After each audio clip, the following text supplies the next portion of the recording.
Se está com atenção desde o início do nosso programa, já percebeu que hoje os doutores do Boa Tarde vão dedicar a consulta semanal a quem nos enviou dúvidas. E elas são sempre muitas, não conseguimos responder a todas, mas cada vez que nos é possível, de cada vez que temos um espacinho, respondemos aos nossos espectadores.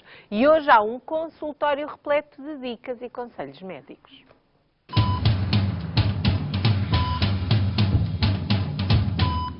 Recebam os doutores com um forte aplauso.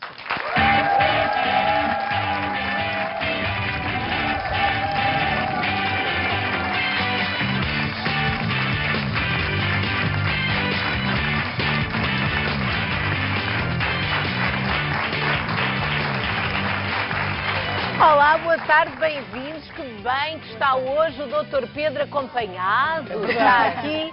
Hoje temos então, vou apresentar o nosso painel composto pela médica oftalmologista Rita Diniz da Gama. Já referi o Dr. Pedro Lopes, médico de clínica geral.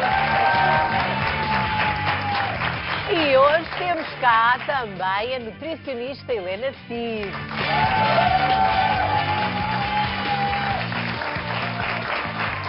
Muito bem-vindos, já vi que estão muito bem dispostos, prontíssimos para tirar dúvidas a quem nos procura e quem procura os doutores. Vamos abrir o nosso consultório de hoje com uma dúvida que nos chega de França. Sim, porque os nossos doutores também são vistos além fronteiras. Ao telefone de Esserange, no norte de França, está, penso eu, que já está em linha, a Ana Branco, que tem uma dúvida para o nosso médico de clínica geral. Boa tarde, Ana. Qual é a sua questão? Olá, doutores. Tenho 29 anos, sou de Aveiro, mas estou a morar em França.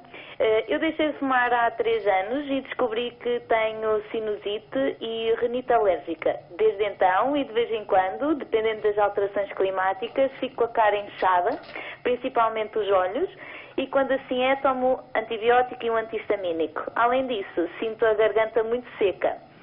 Faço inalações regulares com água do mar e tomo fluimucil de vez em quando, mas em pouco ou nada me ajuda. Fico aflita porque sempre que engulo saliva sinto que tenho ali alguma coisa a obstruir e às vezes até me engasgo. Fiz um raio-x, uma ortopantomografia e foi detectada uma zona mais escura nos seios maxilares. Com o clima frio sinto-me ligeiramente melhor e pior bastante com o calor. Gostava que me ajudassem a resolver esta situação ou que me aconselhassem em relação ao que eu devo fazer. Ana, muito obrigada, Dr. Pedro. Assim, de quem está a ouvir a Ana até acha, bom, está tudo certo, verdade, mas ela não está feliz. Não está feliz e com razões para isso, porque de facto estas situações são situações que prejudicam muito a qualidade de vida e são extraordinariamente frequentes, por um lado, e frequentemente associam-se as duas. Ou seja, quem tem rinite, com frequência, acaba por desenvolver quadros de sinusite. O que é que isto quer dizer? Quando falamos em rinite, falamos numa inflamação da mucosa do nariz, ou seja, do tecido que reveste as nossas cavidades nasais por dentro. Quando falamos de sinusite, falamos da inflamação do revestimento dos seios perinasais. Nós temos aqui assim este modelo para ajudar também a perceber.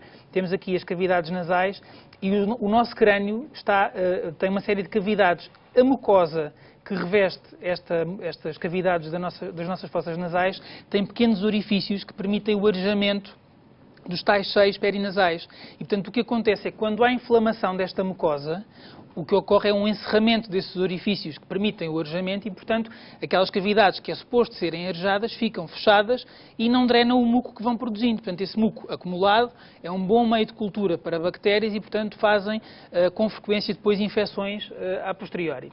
O que é que se pode fazer para melhorar esta situação? O primeiro passo, eu penso que a nossa espectadora já deu, que foi deixar de fumar, porque, de facto, as substâncias irritantes... Para quem fuma, piora muito mais, não é o quadro? Porque, de facto, o que acontece é que as substâncias irritantes presentes no fumo do tabaco vão estimular a produção de muco, a hiperprodução de muco. No caso, depois de haver a tal inflamação e desse muco se acumular, no fundo, vem reforçar este quadro que depois leva a dores de cabeça, desconforto nasal e pode mesmo, em situações mais graves... A Ana referiu uma coisa que eu vi o Dr. Pedro a sentar também, a acenar a cabeça, que foi o facto de ela dizer que o frio alivia um bocadinho mais do que quando é o calor, piora.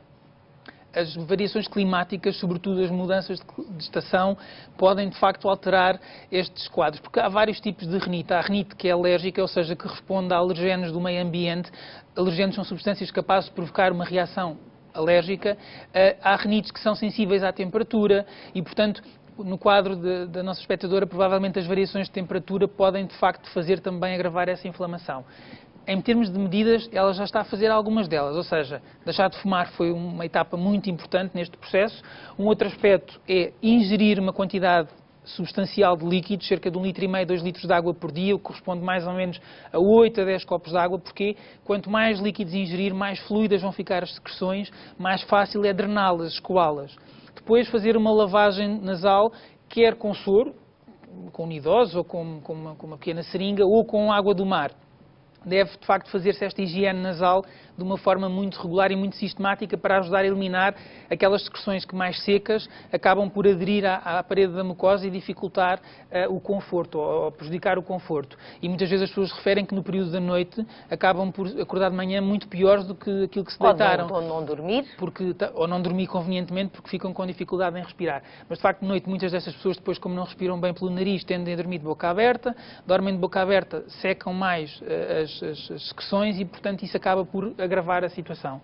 Um outro aspecto para quem tenha rinite com componente alérgico é fazer testes de alergia e poder eliminar alguns destes alergenos. Porque pode ser uma coisa mais severa do que à partida aquelas mudanças de temperatura ou de estação, não é? Porque há casos mais graves.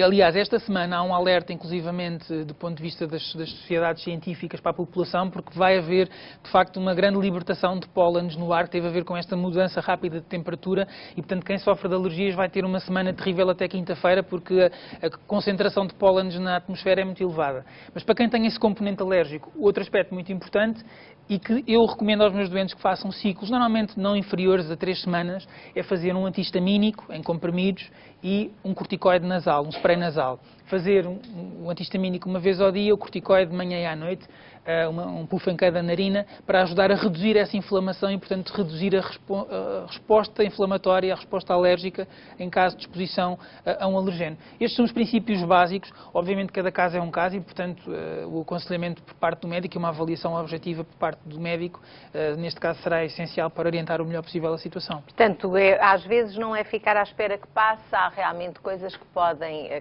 ser feitas para aliviar e só quem nunca passou por isto é que não sabe o incómodo que é e o que não deixa dormir. Ora, obrigada, Dr. Pedro. Vou só agora lembrar os espectadores que só agora se sentaram junto do televisor para acompanhar a nossa emissão. Estamos aqui com os doutores. A consulta ainda agora começou, ainda vamos estar aqui bastante tempo com os nossos telespectadores e é para eles que eu tenho de dar este recado. Há hoje o nosso cartão de sonho, como habitualmente, a quantia vai variando. Hoje pode ganhar 20 mil euros. São 19 mil de prémio acumulado, é o jackpot, e 1000 euros de prémio garantido. Esteja à vontade para marcar então o número 760 20 60 20. Só marcando é que se habilita a ganhar toda esta quantia. Boa sorte, pode ser que seja hoje.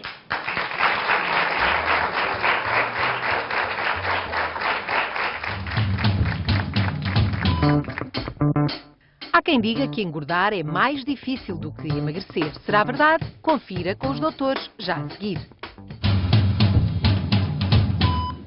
Vamos ao próximo caso. Doutora Helena Cid, esta questão agora é para si. Habitualmente somos contactados por pessoas que pedem conselhos para perder peso e desta vez temos uma consulta diferente para a nossa nutricionista. Vamos a isso? Peço-lhe que me acompanhe para irmos até junto da Hermínia aqui para uma consulta. Olá, Hermínia, boa tarde. Vou ficar aqui, doutora Helena, sente-se, faz favor. Temos aqui a Hermínia conforme eu disse, com problemas para engordar. Hermínia, conte. É assim, doutora, eu desde sempre fui magrinha e eu tento comer, eu como muitos chocolates, eu só como comida que alimente.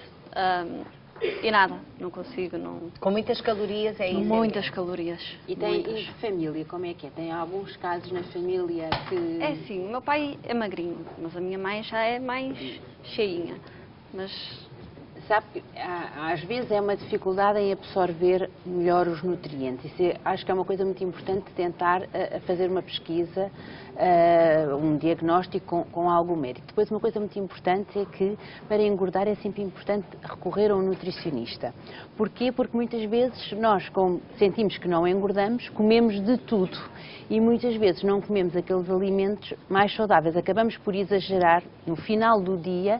Comemos muitos daqueles alimentos que têm muitas calorias e têm muitas gorduras pouco saudáveis, têm muito açúcar e muitas vezes os magros têm uma coisa engraçada, que é o colesterol elevado, os triglicéridos elevados, que é a gordura no sangue, até o açúcar elevado. Porquê? Porque como comem muitas calorias, como querem engordar desesperadamente, acabam por praticar uma alimentação muito errada. Portanto, o ser magro não significa que esteja completamente saudável, não é? Muitas vezes até tem massa gorda muito elevada face, por exemplo, até algumas pessoas mais... Hermínia, tem feito análises? Sabe qual é o seu estado? Faz de vez em quando ou não?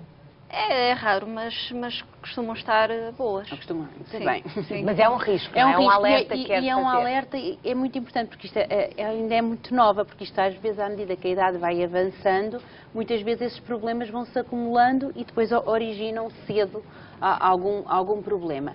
Outra coisa muito importante, este excesso às vezes de alimentos conduz a que não ganhe muito peso, mas ao fim de alguns anos pode começar a ganhar peso ou gordura em alguns sítios. Nós muitas vezes somos pessoas muito magras, mas com barriga. Exatamente porque a gordura vai se acumular naquela zona. Uma das coisas muito importantes é tentar criar, que é uma das coisas que deve ter em menor quantidade, que é a massa muscular. E, portanto, isso é muito importante fazer no ginásio, fazer uma alimentação adequada e alguém a seguir num ginásio e ajuda a criar massa muscular. Porque isso é muito importante. Muitas vezes pode estar magrinha, tem muita massa gorda, mas depois tem pouca massa muscular. Hermínia faz exercício? Não. Nada. Isso é uma coisa muito Nada. importante. E no trabalho come a horas certas? Sim. Certinhas. E faz muitas refeições ao dia, faz poucas refeições. Faço muitas. Eu estou constantemente a comer. Hermínia, Chocolates, mas... não lhe dizem geral, não há muita gente que lhe diz: Hermínia, para que engordar? Estás tão bem assim? Toda Toda a a gente gente quer diz isso. emagrecer. Toda a gente me diz isso. Qual é que é o seu peso? Desculpe. 53. 53. Olha, anda assim para a Hermínia, qual é a altura? 1,66 m.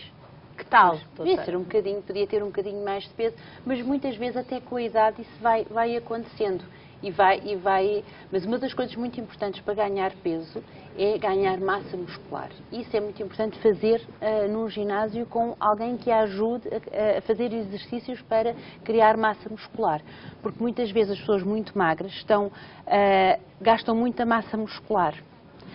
Muitas vezes o que vão engordando vão depois emagrecendo em massa muscular e não em massa gorda, e a massa gorda vai ficando. Portanto, isso é muito importante ir fazendo. Depois, muitas vezes as pessoas acabam por exagerar nos chocolates, como disse, nos bolos, e acabam por ingerir poucos alimentos que fornecem vitaminas, minerais, que são, por exemplo, as frutas, os vegetais, porque acabam por ingerir muitos dos outros alimentos que são muito calóricos, mas depois têm uma quantidade reduzida de vitaminas e minerais. E consegue, doutora, sugerir alimentos que não tenham qualquer tipo de contraindicação ou que sejam fundamentais para pessoas como a Hermínia? Por exemplo, uma das coisas que têm que comer muito são vegetais, é a fruta.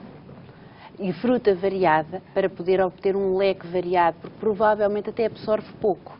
E, portanto, temos que fornecer ao organismo estes nutrientes. Porque muitas vezes as pessoas acabam por ingerir alimentos muito calóricos, grandes quantidades de papas, por exemplo, ao pequeno almoço, aquelas papas de bebê.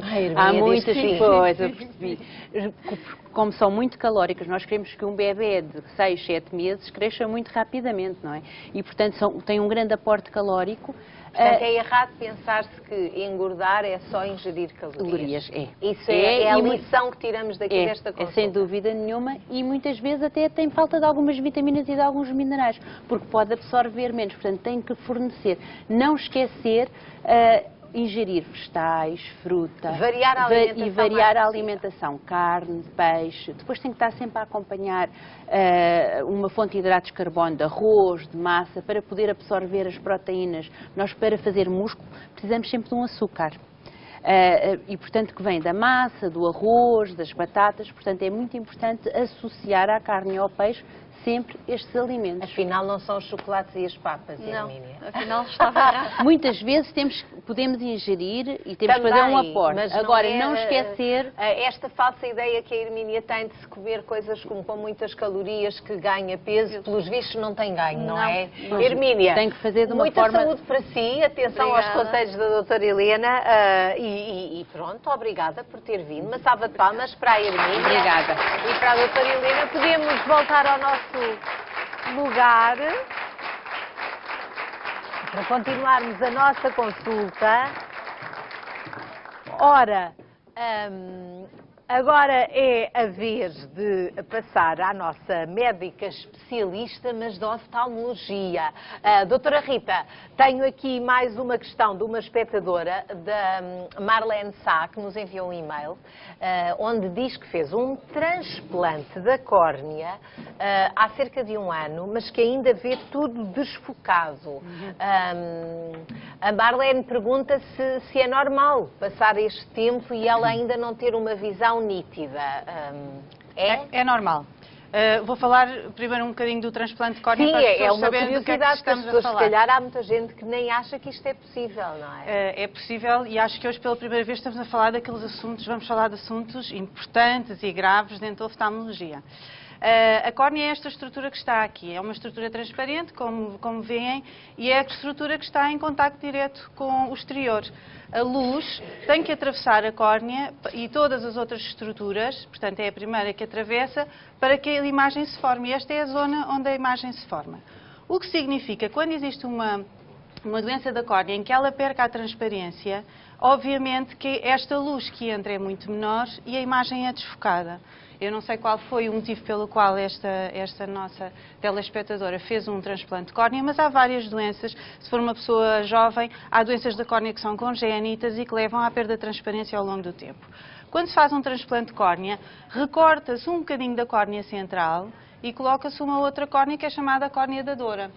Aqui que nós estamos a ver esta imagem, isto é uma doença de córnea em que há perda da transparência. Vejam que a pupila, em vez de estar negra, tem ali uma mancha branca. Fica visível aos olhos, não é? Às vezes fica muito visível. E tem aquele halo branco também na zona da íris, na zona da cor do olho. Esta será uma situação que terá indicação para um transplante de córnea, porque a imagem é muito turva, porque a córnea deixou de ser transparente. Quando se faz um transplante, temos aqui 2 imagens, uma com a doença de córnea semelhante àquela que nós vimos, e agora do lado direito temos uma córnea transplantada. A córnea transplantada é completamente transparente e vejam que a união entre a córnea transplantada e a córnea que ficou, que é a córnea residente, tem aqueles pontos pretos.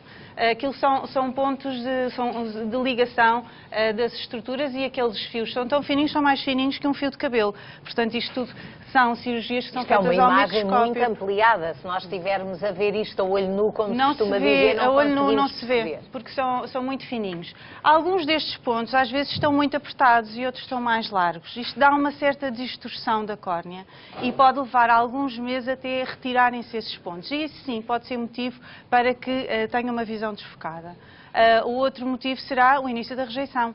Como todos os transplantes de córnea também têm rejeição e, portanto, poderá ser uma das causas. Mas eu diria que até 1 ano seria aceitável que, após um transplante de córnea, a visão ainda fique turva. Aqui temos mais outra imagem. Mesmo Vejam... passado 1 ano, doutora Rita, Sim, que era a questão da Marlene. Às vezes, retirar os pontos não é assim tão simples. Pode-se retirar os pontos mais tarde e fica com esta distorção.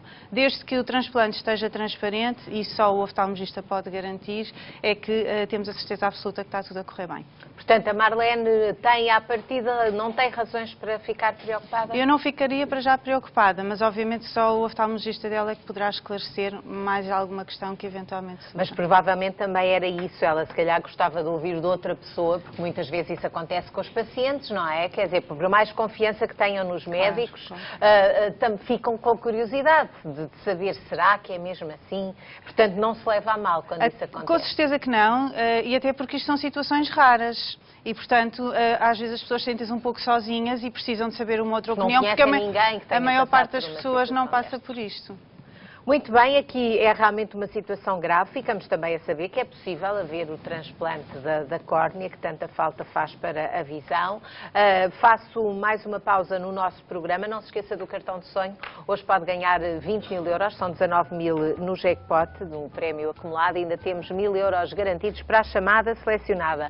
O número de telefone está no seu ecrã, 760 20 60 20. Esteja à vontade para marcar as vezes que quiser.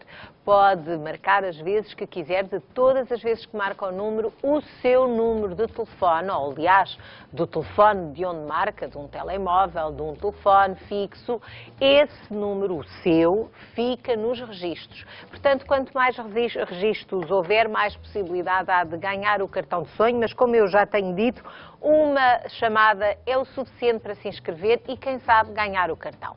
19 mil mais 1000, 20 mil euros hoje, números redondos. Era muito bom numa segunda-feira, que também tem um 2, entregar 20 mil euros. Boa sorte!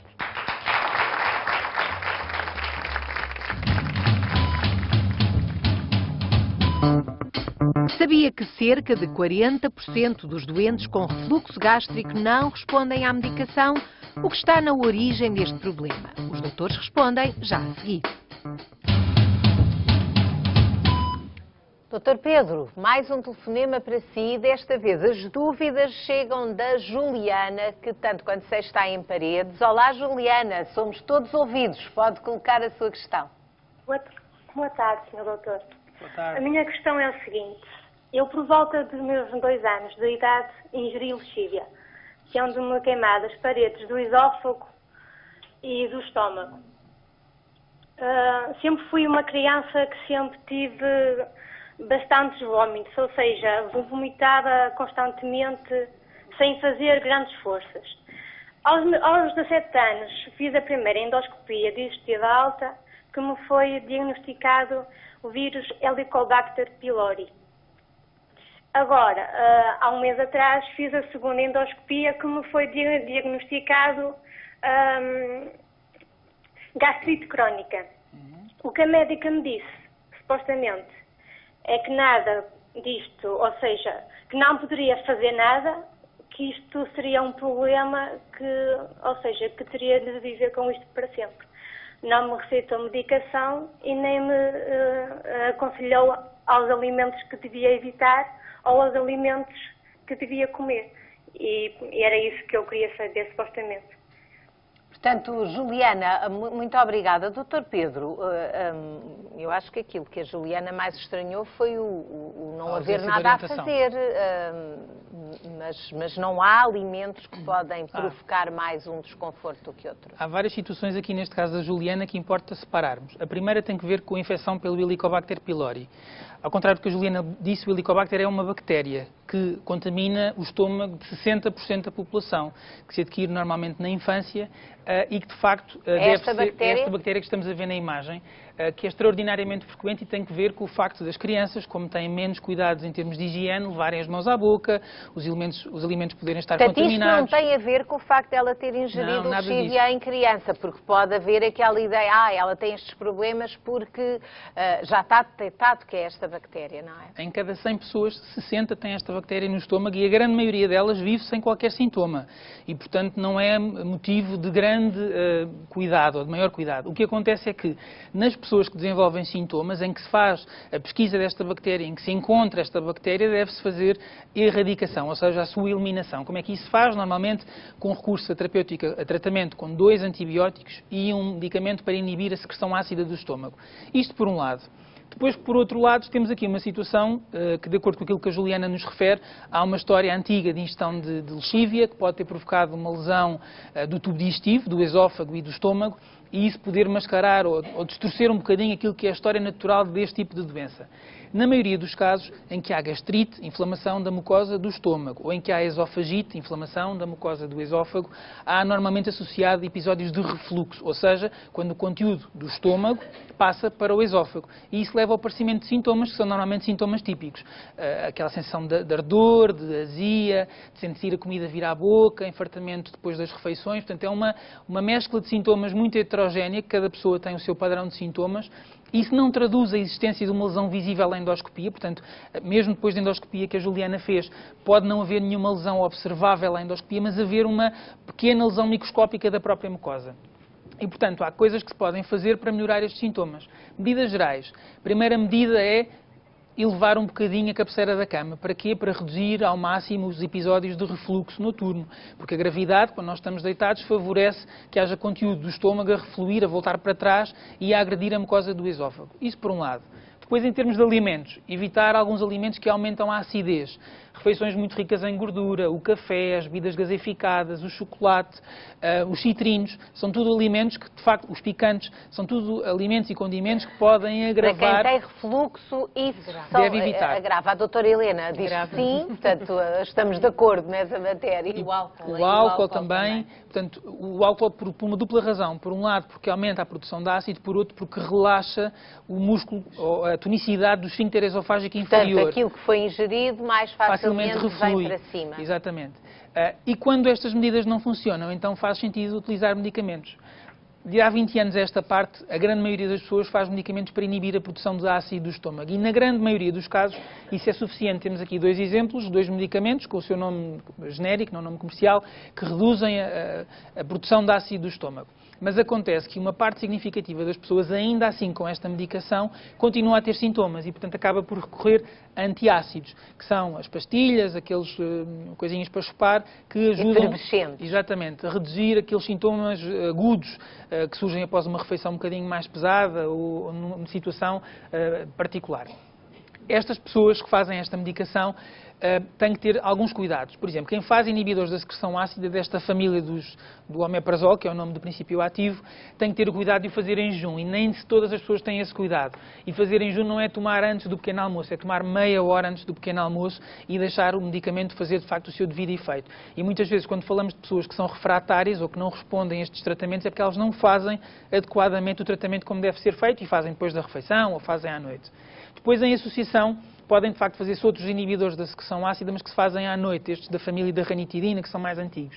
Existem ainda outros medicamentos que regulam a motilidade do nosso tubo digestivo, que ajudam a favorecer os movimentos que fazem com que os alimentos progridam da boca, estômago, intestino, até ao seu destino final. E depois existem algumas outras substâncias mais recentes que têm um efeito protetor da mucosa esofágica, que se ingerem vão revestir a mucosa esofágica e da mucosa gástrica e proteger da parede. O produto mais recente é este que aqui está e que de facto é uma mistura de ácido hialurónico com sulfato de condroitina, que são 2 substâncias que as pessoas estão habituadas a ouvir na estética, no tratamento das patologias degenerativas das articulações, mas que de facto vem fazer a diferença em termos daquilo que é os doentes que não respondem ao tratamento dos medicamentos que suprimem a acidez. Porquê? Em muitas situações o refluxo não é ácido. É um refluxo que é alcalino e, portanto, não vale a pena estarmos a tratar o ácido porque a pessoa não tem excesso de ácido. O que a pessoa tem é um refluxo que vai agredir a mucosa do esófago que está lesada. E, portanto, e é o único que é protetor da mucosa esofágica, vai, de facto, forrar, por um lado, o esófago, permitir a cicatrização de lesões, mesmo que microscópicas, da mucosa esofágica e quando existam episódios de refluxo, ele não vai ser agressivo dessa mucosa. Portanto, é também por isso que se diz muitas das vezes que provocar o vómito é mau, porque os ácidos que estão no estômago, quando vêm para outras zonas que não estão preparadas para os ácidos, têm riscos. O ácido, ou melhor dizendo, o conteúdo que está no estômago, que não tem necessariamente que ser ácido. E por isso é que todos os medicamentos que atuam sobre a acidez não têm efeito. E neste caso concreto, com este composto, poderemos ter esse benefício. Mas, de facto, induzir o vómito e as pessoas que têm distúrbios do comportamento alimentar, anorexia, bulimia, etc., que induzem frequentemente o vómito, têm lesões do esófago, por um lado, têm mais cáries dentárias, têm mau hálito, têm halitose, porque, de facto, tudo o que está a montante do estômago não está preparado para estar exposto a conteúdo que tem aquele ambiente ou de acidez ou de alcalinidade que está presente no nosso estômago. Doutora Helena, e agora faz sentido perguntar-lhe, então, já falámos aqui dos alimentos que podem provocar este refluxo e serem um bocadinho agressivos, outros que sejam benéficos ou que pelo menos não irritem? Temos, por exemplo, deve comer carne, peixe com pouca gordura. A gordura retirar, mas as proteínas sim, as proteínas, o arroz, a massa, podem perfeitamente ingerir. Algumas pessoas toleram bem o leite, outras pelo contrário. O Fruta, iogurte, por exemplo. o fruta, desde que não seja muito ácida, tipo a Banana, por laranja, exemplo. a banana, Maçã. a maçã, a pera. Tirar muitas vezes, algumas pessoas têm mesmo que retirar os citrinos. Laranjas, clementinas, limões. O tomate, muitas vezes, dá algumas... O tomate também. Muitas vezes até da confecção dos próprios alimentos. Portanto, as pessoas têm... há algumas regras, há alguns alimentos que sabemos e depois há variações pessoais. Há pessoas que até toleram um bocadinho um determinado alimento, outras menos. Outras vezes são fases em que toleram melhor ou toleram refeições com mais gordura, tipo a refeição familiar. Outras muitas vezes têm que comer só cozidos e grelhados durante algum período. Tem muito depois também a ver com o sistema nervoso, percebemos aqui pelas consultas que comer cozidos e grelhados nunca faz mal, não é? Quando nós começamos a abusar é que pode haver muitas vezes a gordura. Mas comer menos de cada vez e mais vezes ao dia é sempre uma boa regra e não deitar-se imediatamente após uma refeição. Ou seja, depois do jantar, aguardar pelo menos 2 horas e meia até se mais deitar. cedo. Muito bons conselhos que ficam aqui por parte de médicos especialistas para a Juliana e não só, para quem está a acompanhar a nossa emissão e que tem sentido também e sente este desconforto. Agora, mais uma questão. Doutora Rita, com atenção que é para si, é uma pergunta que nos chegou também via e-mail, é da Maria de Lourdes Fontes, que diz, ela tem 42 anos e diz que desde muito nova que tem problemas de visão e há 3 anos descobriu que tem glaucoma. Gostaria de saber se é possível de ser operada. Nós já falámos aqui do glaucoma, mas esta possibilidade de obrigar a ser operada ou não sei se muita gente sabe disto. Há 3 aspectos importantes nesta pergunta. Primeiro, é a senhora associar problemas de visão que tinha antes com o aparecimento do glaucoma. A segunda é pensar que se for operada, parece-me que é essa a intenção dela, se for operada, que deixa de ter glaucoma. E a terceira é a idade da senhora. O glaucoma é uma doença do nervo óptico, o nervo óptico está aqui, portanto, como vos disse, é o sítio onde se forma a imagem do olho. Esta doença do nervo óptico é provocada pelo aumento da pressão intraocular. Temos aqui o nervo óptico, havendo um aumento da pressão dentro de todo o olho, o nervo óptico vai acabando por, está aqui o nervo óptico, vai acabando por degenerar e perder algumas das suas células. Não se sabe porque é que esta doença acontece, mas acontece por volta dos 40 anos de idade e, portanto, é a razão pela qual esta senhora tem 42, diz que foi há 3 anos diagnosticada, é a razão pela qual todas as pessoas devem ir ao oftalmologista por volta dos 40 anos de idade, porque é uma doença silenciosa, ou seja, a pessoa não se apercebe de que ela se está a desenvolver e que está a perder visão dia a dia. Demora muitos anos até provocar uma cegueira irreversível, mas é uma causa importante de cegueira. Não tem cura, ou seja, não há maneira de nós voltarmos o processo atrás, mas tem tratamento. Existem tratamentos especiais para evitar a progressão da doença. E os tratamentos são à base de colírios, as gotinhas que se põem nos olhos e põem-se gotinhas durante o resto da vida. A maior parte das situações hoje em dia de glaucoma são facilmente tratadas com as gotas. Já são situações excepcionais aquelas que as gotas não são suficientes e necessitam de cirurgia. Portanto, eu diria que um glaucoma que necessita de cirurgia é um glaucoma grave. É um glaucoma que perdeu o controle e, portanto, nunca a cirurgia irá fazer com que o processo volte atrás. Será mais uma tentativa de parar a situação. A maior parte das situações de glaucoma não tem ligação com qualquer outra doença. E as pessoas pensam que o facto de usar óculos poderá ou não levar ao aparecimento de glaucoma. Não. O uso de óculos não é considerado, pelo menos da parte dos oftalmologistas, uma doença, a não ser quando são graduações muito grandes. E, portanto, o glaucoma aparece em pessoas que usam óculos ou que não usam óculos. Há doenças particulares do olho que podem levar ao aparecimento de glaucoma.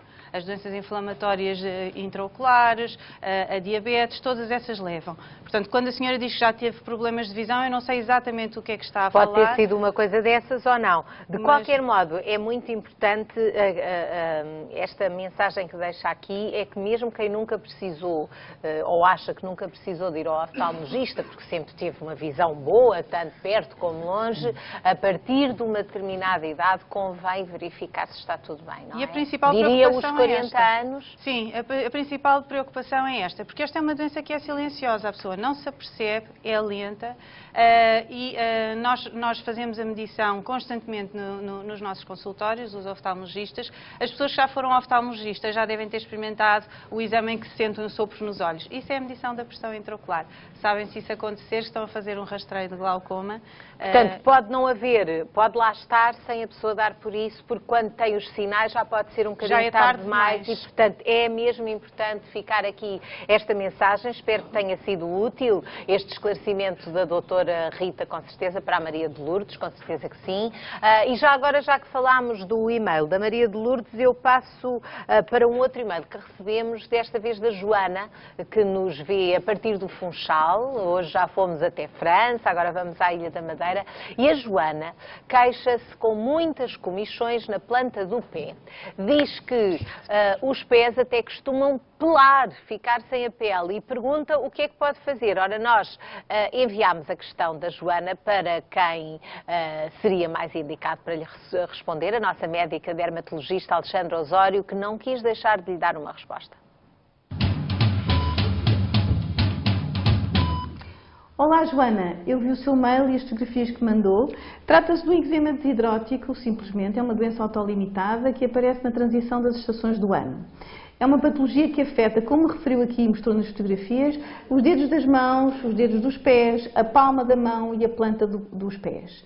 Não sabe muito bem qual é a sua origem, nós dermatologistas dizemos que não sabemos muito bem qual é a causa, mas antigamente pensava-se que a causa era devido à transpiração excessiva. Tudo começa, como referiu também aqui no seu mail, com uma comichão insuportável que se localiza nas faces laterais dos dedos das mãos ou dos pés, e essa comichão vai produzir o aparecimento de umas pequenas vesículas debaixo da pele. Se a pele for muito grossa, essas vesículas não vão rebentar e o processo não cicatriza de uma forma normal. Essas vesículas vão crescendo debaixo da pele, vão se juntando e podem formar uma bolha tanto na palma da mão como na planta dos pés. Se isso acontecer, dá origem a uma dor intensa e impotência funcional, não conseguimos mexer muito bem as mãos. Agora, os fatores desencadeantes não sabemos muito bem, mas pensa-se que é o stress ou estarmos num ambiente úmido, com as mãos úmidas durante muito tempo. As recomendações que eu dou é evitar estes fatores desencadeantes. Se tiver uma bolha na palma da mão ou na planta dos pés que lhe dê uma certa impotência funcional, deve-se dirigir a um dermatologista para que, numa forma estéril, abra a bolha, faça a extração do líquido e que lhe faça um penso diário até haver a cicatrização normal. Se tivermos umas vesículas e intensa comichão, deve usar cremes adequados para que haja uma cicatrização rápida e eficaz e que lhe tire a comichão, bem como deve evitar coçar, deve fazer uma higiene adequada e deve usar sempre luvas de algodão ou meias de algodão para que não haja um agravamento da situação. Espero que tenha ajudado. As melhoras. Chegámos ao fim do nosso tempo, os doutores já não podem responder a mais perguntas enviadas pelos nossos telespectadores. Já sabe, se tiver alguma dúvida, queira ver respondida pelos nossos médicos especialistas, podem enviar um e-mail para osdoutores@sic.pt. Aproveite também para gravar um vídeo com a sua questão, que é sempre muito bem-vinda. Na próxima semana, os doutores do Boa Tarde estão de volta com mais recomendações. Eles merecem uma salva de palmas.